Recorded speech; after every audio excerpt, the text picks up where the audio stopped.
Victoria Island was the kind of place that could make a man feel small. Tall glass buildings sparkled in the sun, cars purred smoothly along the neat roads, and even the air carried the scent of money. But inside a tiny one-bedroom apartment behind one of those fine streets lived Michael Roberts and his wife, Catherine. Their home was clean and modest. Catherine made sure of that. Every morning she rose before the sun, humming quietly as she prepared breakfast. The smell of fried eggs and toast often filled the air, though sometimes there was only pap and akara. Michael would sit on the edge of their old sofa, scrolling through his phone and sighing deeply. "Catherine," he said one morning, "how long are we going to live like this? Every day I wake up and see those people driving past in jeeps. We're still here, managing." Catherine turned to him with a gentle smile. "Michael, we may not have much, but we have peace. God is not asleep. Our time will come." Michael frowned. "That's what you always say, you and your faith." "Faith doesn't pay rent, Catherine." She walked over and touched his shoulder. "Maybe not, but patience brings peace. You will see."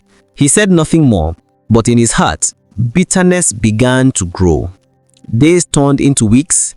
Catherine worked long hours as an office secretary, while Michael tried different small businesses, selling shoes, importing phone cases, even trying forex at one point. None of it seemed to last. Each failure made him angrier. Sometimes at night, Catherine would pray out loud beside the bed, her voice calm and full of hope.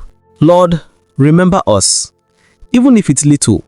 Bless the work of Michael's hands." Michael would turn away, facing the wall, muttering in his breath, "I need more than little, Catherine. I need a real life." One Friday evening, Michael attended a business seminar at a hotel on Victoria Island. That was where he first saw Veronica Sanders. She was impossible to miss. Tall, elegant, and dressed in a white designer gown that shimmered when she moved. When she laughed, the sound floated across the room like music. Men turned their heads. Women stared in envy. When Michael found himself sitting 2 chairs away from her, he could hardly focus on the speaker. During a short break, Veronica looked his way and smiled politely. "Hello," she said. "You look like someone who takes business seriously." Michael laughed awkwardly. "I try.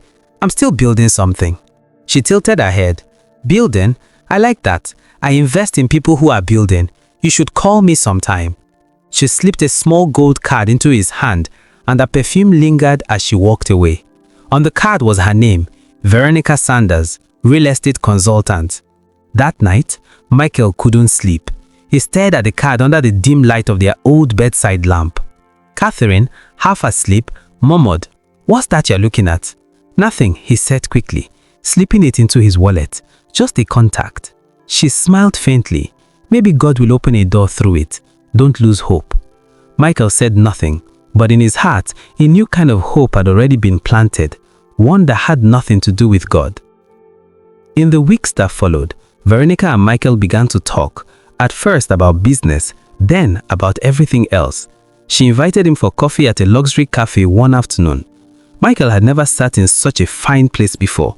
The seats were soft leather, and the waiter bowed slightly as he took orders. "So, what do you do?" she asked, sipping her latte. Michael hesitated. "Well, I'm into small business, still trying to expand." Veronica smiled. "I like ambition. You seem like someone meant for more than small things." Her words hit him like sweet poison. He nodded eagerly. "You are right. I just need someone to believe in me." She leaned forward. "Then maybe you found that someone." Days became nights, and nights became excuses. Michael began staying out late. Catherine noticed the changes. The smell of expensive perfume on his shirt. The new wristwatch he claimed was a gift from a client. The late night calls he stepped outside to answer. One Sunday, after Mass, he stopped him outside their gate. "Michael, are you seeing someone else?" He looked away. "Don't start, Catherine." "Then tell me why you're never home anymore," she pressed. Why are you so distant? You barely eat. You barely talk to me." Michael's temper fled. "Because I'm tired of this life. I'm tired of you telling me to wait and pray while others are moving forward." Catherine's eyes filled with tears. "Michael, we've been through so much together. I believed in you when no one else did." He turned and walked away. "Belief doesn't build houses, Catherine. Money does." She sank to the ground, her chest heavy, watching the man she loved disappear down the road. 2 weeks later, Michael packed his bags. He didn't tell her where he was going at first. He simply said, "I need time to think." But when she went through his closet that evening, half his clothes were gone.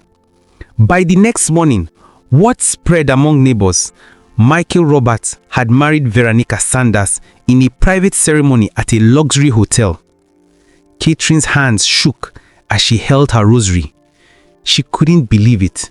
Not Michael, the man who once promised her the world, who held her hand in church and said, "Till death do us part." She spent that evening alone, sitting by the window. The sky outside was dark, but inside, everything felt darker.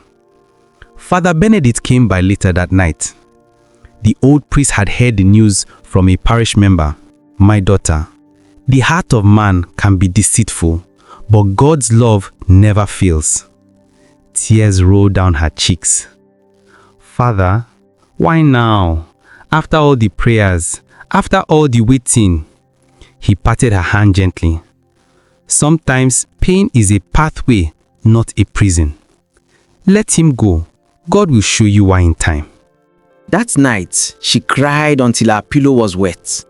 But as the dawn crept in through her curtain, she felt strangely calm, as if a storm had passed through her heart and left peace behind.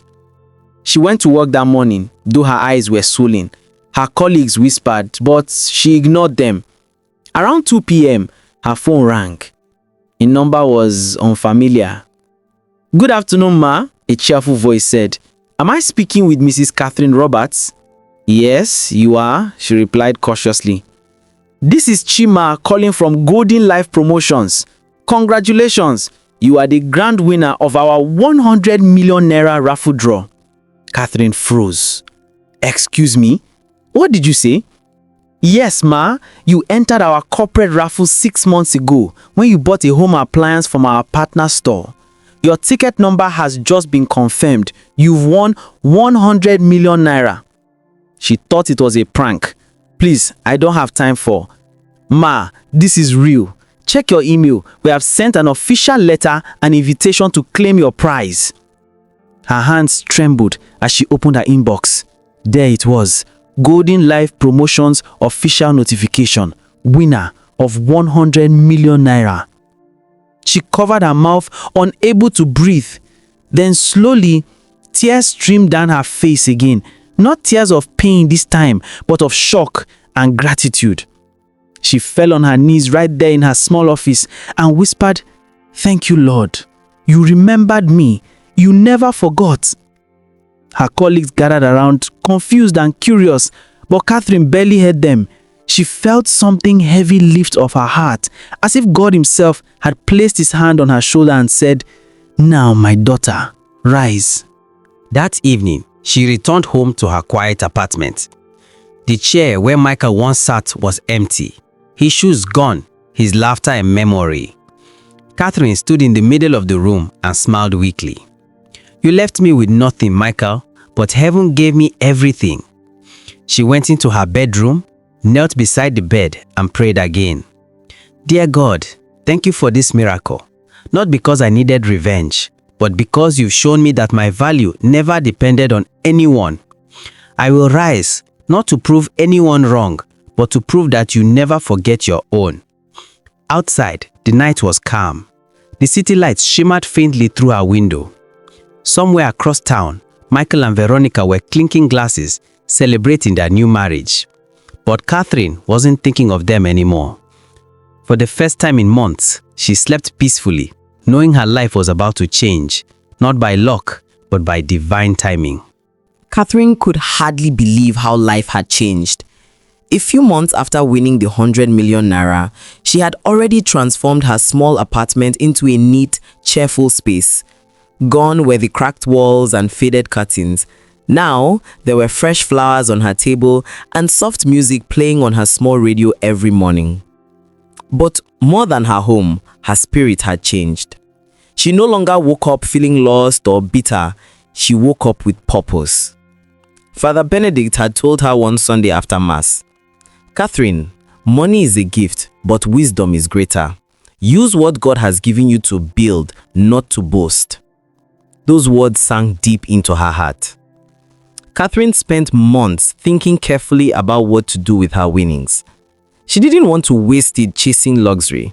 She wanted something that would last, something that would give her peace and pride. She had always loved decorating homes. Even when she and Michael had little, she arranged their small apartment with care, adding flowers, cushions, and bright curtains. So, she decided to follow that passion. With help from an accountant and business advisor, Catherine launched Grace and Gold Interiors, a luxury interior design company. Her vision was simple: to bring beauty and comfort into homes across Victoria Island. The beginning was slow. Some clients doubted her because she was new. Others thought she was too simple for the high-end market. But Catherine remained calm. She treated every project like a calling, not just a job. When a hotel manager took a chance on her, she worked tirelessly, choosing colors, furniture, and art pieces that reflected elegance. When the hotel finally reopened, guests were amazed. Photos of her work began circulating online. Soon, her company started gaining attention. 2 years later, Grace and Gold Interiors had become one of the most respected design firms on Victoria Island. Catherine's face appeared in lifestyle magazines under headlines like "The Woman Who Redefined Island Luxury" and "Faith, Fortune and Design." Her employees adored her. She treated everyone kindly, never forgetting what it felt like to start small. At night, she still said her prayers before bed, not for money, but for grace. Meanwhile, Michael's life falls apart. Across town, Michael Roberts was living a completely different story. His life with Veronica Sanders had started like a dream. Their wedding was grand, their honeymoon luxurious, and their photos flooded social media. But the dream began to fade quickly. Veronica's taste for luxury had no limit. Every weekend, she wanted to travel or throw parties. She changed cars like shoes and spent money faster than Michael could earn it. He tried to keep up, but her world was a competition he couldn't win. When he suggested slowing down, she laughed at him. "Michael, darling," she said, sipping champagne, "I didn't marry you to live an average life." He stared at her. "But money doesn't grow on trees, Veronica." She shrugged. "Then plant one." The fight became frequent. Their laughter disappeared. Michael tried small investments, but each one failed. Creditors started calling. Veronica's attitude changed. One evening, she came home late, wearing a sparkling gold dress. "Where have you been?" Michael asked, angry and tired. She smiled faintly. "Dinner meeting." "With who?" "Raymond King," she replied carelessly, pouring herself a drink. "He's one of the biggest investors in this city. You should know his name." Michael frowned. "You're meeting other men now?"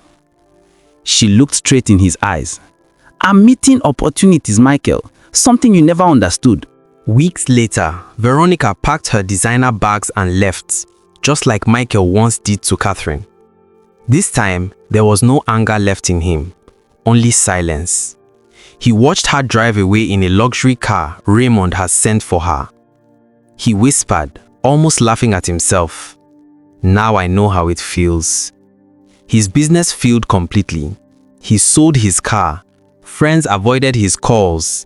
The same people who had admired him when he married Veronica now crossed the streets to avoid greeting him.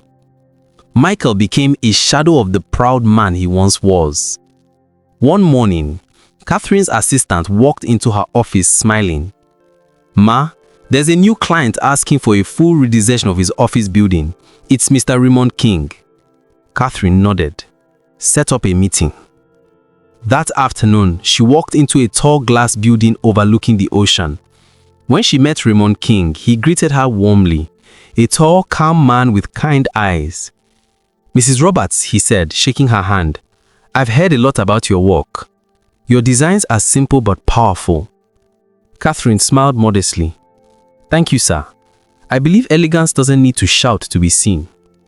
Raymond smiled back. "I like that. I think we'll work well together." And they did. Over the following months, Catherine handled every detail of his project. Raymond admired her focus and humility. She never bragged or demanded attention. She simply let her work speak for her. They became friends, often talking about business, faith, and life after loss. Raymond once told her, "You have a rare kind of peace, Mrs. Roberts. It's refreshing." She laughed softly. "It's the peace that comes after pain." One sunny morning, Michael walked past the billboard on Ozunbine-Badwe Road. His heart almost stopped. It was Catherine, standing in a bright gold dress beside her company logo, smiling. The words read, "Grace and Gold Interiors, where beauty meets faith." He stood there for several minutes staring. His throat tightened. "That's my Catherine. My wife." That image haunted him for days. The same woman he once left crying in a tiny apartment was now glowing, successful, untouchable. Finally, he gathered courage and went to her office. The receptionist looked up politely. "Good morning, sir. Do you have an appointment?" "No," he said quietly. "Tell her it's Michael Roberts." When Catherine heard the name, she froze for a moment. Then she nodded. "Let him in." Michael entered the elegant office, his eyes darting around the fine furniture and soft lights. Everything was beautiful. Everything screamed success. Catherine looked graceful, sitting behind a desk in a white blouse and gold earrings. He cleared his throat. "Catherine, you look different." She smiled faintly. "Time changes people, Michael." He lowered his head. "I came to say I'm sorry. I was foolish. I thought I was chasing a better life, but I ended up with nothing." Catherine folded her hands gently on the table. "And Veronica? She left me for someone richer. I lost everything." She nodded slowly. "I see." Michael looked at her desperately. "Catherine, can we start again? Maybe we can try." She stopped him softly. "Michael, you left me when I had nothing. God made sure you were gone before He blessed me. Some doors are not meant to reopen." Her voice wasn't angry. It was calm, final. Michael's eyes filled with tears. "So, this is goodbye?" She stood and walked to the window, gazing out at the ocean. It already was. A long time ago. He turned and left quietly, his shoulders heavy with regret. That evening, Catherine visited Father Benedict at the church. She lit a candle and sat quietly in the front pew. "Have you forgiven him?" the priest asked gently. She nodded. "Yes, Father. But forgiveness doesn't mean returning to pain." He smiled and said, "That's true, my daughter. God has done more for you than any man could." Catherine smiled faintly. "I know, and I'm grateful." When she left the church, Raymond King was waiting outside. "I didn't mean to intrude," she said, smiling. "I came to drop off your design payment." She laughed lightly. "You didn't have to bring it yourself." "I wanted to," he said kindly. "You've inspired me more than you know." They stood there for a moment. The evening breeze soft between them. Catherine looked up at the sky and whispered, "Thank you, Lord, for turning my tears into testimony." The moral lesson of When Fortune Turned is that greed and impatience can destroy even the strongest relationships, while faith, humility, and perseverance can turn pain into purpose. Michael's downfall shows that chasing wealth without gratitude leads to emptiness, But Catherine's rise proves that when you trust God's timing and stay true to yourself, even betrayal can become the beginning of your blessing. Thank you for watching this story on Afrotales TV.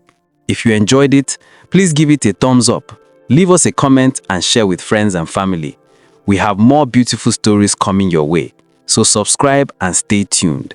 See you in the next one.